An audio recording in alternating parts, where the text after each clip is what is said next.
am just sharing my personal view as a trader. Anything and everything I discuss here is for educational purpose only. I am not a CBI registered analyst or advisor. Please consult your financial advisor before taking any decision. Trading in equity market involves risk. I am not responsible for any losses incurred by following this video. Hello friends, आज के video में हम लोग एक ऐसी company के बारे में सीखेंगे, जानेंगे और देखेंगे जो कई बार उसी सपोर्ट से ऊपर गई है और अच्छा खासा मूवमेंट हुआ है और अभी वहीं पे ट्रेड कर रहा है। एक अच्छा कैंडल भी फॉर्म हुआ है, वॉल्यूम भी हुआ है और सेक्टर भी ठीक ठाक परफॉर्म कर रहा है इस गिरावट में भी। तो एफएमसीजी की एक कंपनी है, उसको हम लोग चार्ट पे देखेंगे, फिर उसको टेक्नो फंडा एनालिसिस के तौर पे हम लोग उसको स्क्रीनर पे भी जाके उसके फंडामेंटल्स को भी थोड़ा सा व्यू लेंगे, क्योंकि यहाँ बहुत सारी चीज़ें जब हमें दिख रही है, सपोर्ट पे आया हुआ है, तो उसमें हम लोग कैसे ट्रेड करेंगे इसको इस वीडियो में देखेंगे और आप इसको अपने रिस्क रिवार्ड के हिसाब से कंसीडर करिएगा। मेरे कहने सुनने से आपको इसे बाई सेल नहीं करना है, क्योंकि ये मेरा एक पर्सनल व्यू है। मैं इसको सिखाने की कोशिश कर रहा हूँ कि सपोर्ट पे कोई ट्रेड आता है, कोई कंपनी सपोर्ट पे अगर सपोर्ट लेती है तो उसको किस तरह से ट्रेड करना चाहिए, किस तरह से सोचना चाहिए ट्रेड के बारे में, ये मैं यहाँ पे आपको सिखा रहा हूँ। जब इसी तरह का आपको कहीं और मौका मिले तो आप उसको वहाँ पे ट्रेड कर सकें, सीख सकें, समझ सकें। तो चलिए हम लोग सीधे चलते हैं ट्रेडिंग व्यू पे और वहीं पे देखेंगे कि वो कौन सी कंपनी है और उसमें क्या क्या चीज़ें हमारे फेवर में दिख रहा है जिसे कि हम कंसीडर कर सकें इस ट्रेड को। चलिए चलते हैं ट्रेडिंग व्यू पे। हम लोग आ गए ट्रेडिंग व्यू पे और यहाँ पे जो हमारे सामने चार्ट है वरुण बेवरेज लिमिटेड का है, जिसको कि आप टाइटल में देख लिए हैं।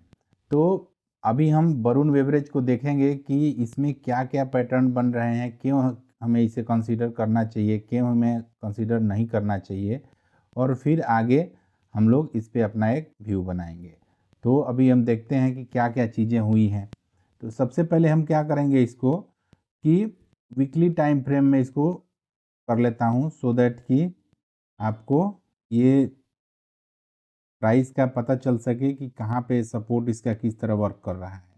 अब आप देखो, ये जो लेवल है इसका 550 के आसपास का, इससे जब ब्रेकआउट हुआ था तो पहली बार, दूसरी बार, तीसरी बार, चौथी बार और फिफ्थ टाइम आके ये ब्रेक डाउन हुआ है। यहाँ पे ब्रेक डाउन हुआ है, लेकिन वीकली टाइम फ्रेम में हम लोग देख रहे हैं अभी सप्ताह समाप्त नहीं हुआ है। इन बिटवीन थोड़ा सा चार्ट को मैं इधर की तरफ कर लूँ, क्यों आप यहाँ देखिए, ये वीकली टाइम फ्रेम में RSI 40 पे सपोर्ट ले रहा है और मंथली में जब हम जाते हैं तो हम क्या देख रहे हैं कि ये 60 के पास सपोर्ट ले रहा है। तो ये दो चीज़ें हमें RSI से कंफर्म हो रही है।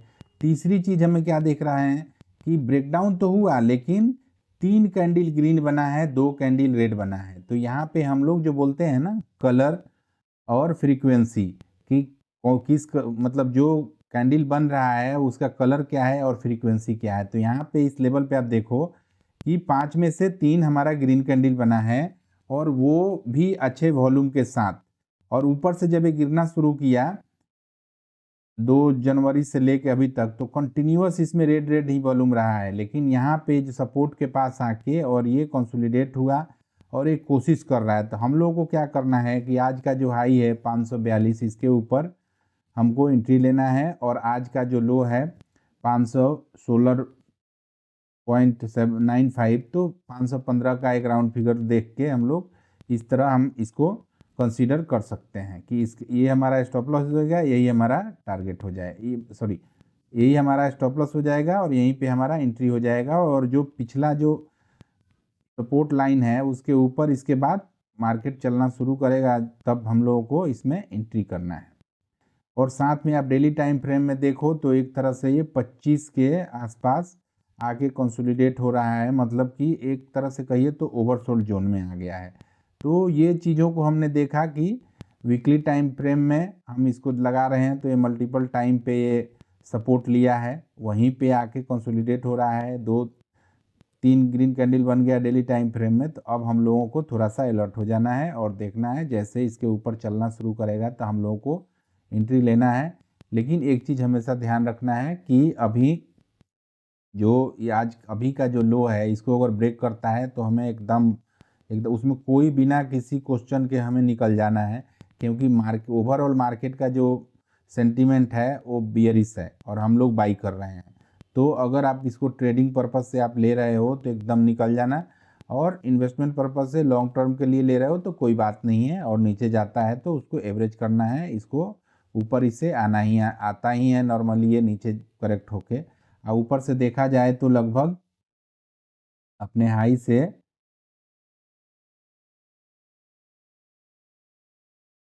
ये 23-24% के करीब करेक्ट हो गया है, जो कि एक डिसेंट करेक्शन माना जाता है। कोई भी अच्छी कंपनी में एक ढंग का करेक्शन हो जाए उसके बाद ऐसा सोचते हैं, ऐसा देखा गया है कि रिकवरी होती है।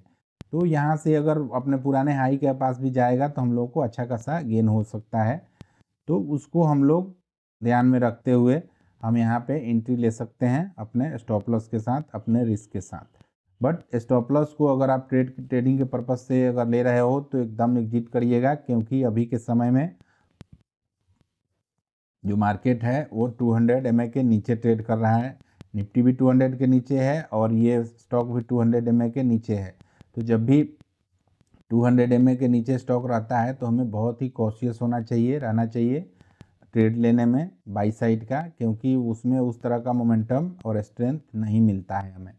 तो इस तरह हमने यहाँ पे इसको देखा कि चार्ट पे किस तरह से हमारा पॉइंट ऑफ व्यू क्या है, हमने क्यों इसको कंसीडर किया। अब इसको हम लोग देखेंगे स्क्रीनर पे। तो स्क्रीनर पे हम लोग चल के यहाँ पे देखते हैं कि ये इसका फंडामेंटल इस तरह से है।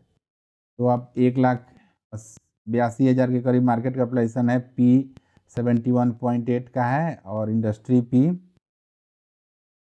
इसका 33 का है। तो ये तो अपने ग्रुप के हिसाब से तो ये महंगा दिख रहा है। साथ ही ROC ROE 28 और 35 का है जो ठीक ठाक है, और प्राइस टू बुक वैल्यू 20 का है। मतलब बोलते हैं ना कि जिस चीज़ की मांग रहती है उसका तो मतलब ये सब ज़्यादा पे करना ही पड़ेगा। तो अब यहाँ प्राइस टू बुक वैल्यू के हिसाब से भी काफ़ी ऊपर है। बट इस तरह अब ये एक तरह से मोनोपोली टाइप की कंपनी है। यहाँ पे इंडिया में पेप्सी का जो बोटलर का काम करती है, तो यही है, ऐसा कुछ है नहीं कि दूसरा भी कोई ये करता हो। तो एक तरह से पूरा इसी के पास अधिकार है तो चार्ज होगा ही मोनोपोली के हिसाब से। अब यहाँ पे हम लोग देखते हैं एनालिस्ट लोग क्या बोलते हैं। तो CAGR जो इसका 47 का रहा है, प्रॉफिट का जो अच्छा है, ROE 3 साल का 30+ है, ठीक है। कंपनी का मीडियन सेल्स ग्रोथ 21.8 का 10 साल का है, जो कि बहुत अच्छी बात है। स्टॉक इस वही PV के जो हम लोग बात किए थे कि 20 के PV पे ट्रेड कर रहा है। प्रमोटर की होल्डिंग थोड़ी सी डिक्रीज हुई है और कंपनी माइट का प्लान। तो ये 3 चीज़ें, मतलब 3 प्रोज है, 3 कॉन्स हैं। साथ में इसके प्रॉफिट एंड लॉस को देखते हैं। तो 2012 से जो हमारे पास डाटा है तो उस समय 1800 करोड़ का था, जो अभी 18,000 करोड़ का हो गया है। मतलब कि आप देखो 12 साल में लगभग ये 10 गुना का मतलब इसमें सेल्स में इसमें बढ़ोतरी हुई। साथ में प्रॉफिट भी उसी तरह से 10 टाइम्स, ये तो और भी ज़्यादा बढ़ गया। अभी मान लीजिए कि कभी ये 25 करोड़ का था, अभी 2500 करोड़ का हो गया। तो यहाँ तो 100 गुना बढ़ोतरी हो गई। तो ये सब चीज़ें हम लोगों को मतलब हमारे लिए कॉन्फिडेंस लाता है कि ये बिजनेस पहले अच्छा जब किया है तो आगे भी अच्छा करेगा।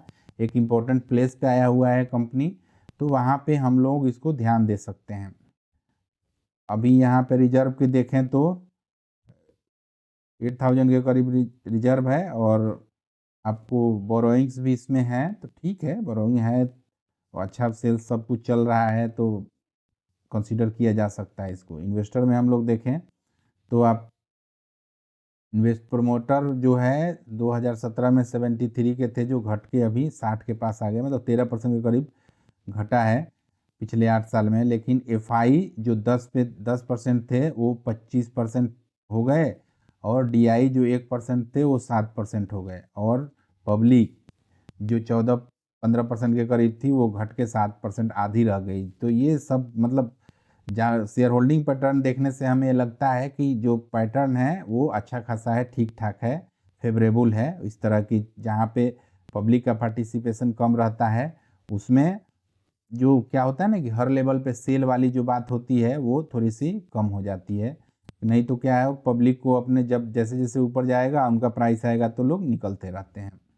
तो इस तरह से हमने इसका टेक्निकल और फंडामेंटल देखा कि हाँ टेक्निकल पे इसको किस लिए हम कंसीडर कर रहे हैं, इसका फंडामेंटल सपोर्ट भी हमने देखा, और इसके पीयर में तो यही है मार्केट लीडर। बाकी ये सब कंपनियां हैं, हटसन एग्रो, बीकाजी फूड, गोदरेज एग्रोवर्डीज, एलटी फूड्स। इस तरह से हमने वरुण बेवरेज को टेक्निकल और फंडामेंटल दोनों पे देखा कि ये किस तरह से हम क्यों इसको कंसीडर करना चाह रहे हैं। और मार्केट के गिरावट में अपने मार्केट तो गिर ही रहा है, साथ ही एक अपने बेहतरीन सपोर्ट के पास ट्रेड कर रहा है। आज हमें कैंडल का कंफर्मेशन मिल रहा है, वो भी कहाँ, एक सपोर्ट लेवल पे।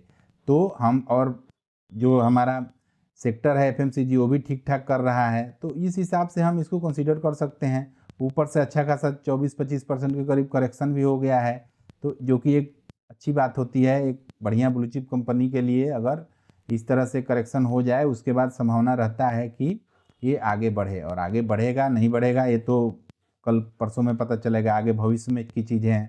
हमारे हाथ में सिर्फ एक चीज़ है कि हाँ हमको इसी पॉइंट पे एंट्री लेना है, ये पॉइंट पे अगर आ गया तो हमारा स्टॉप लॉस है, वहाँ से हमको एग्जिट कर देना है। बाकी चीज़ें हमारे हाथ में नहीं रहती है, वो अपने हिसाब से होता रहेगा।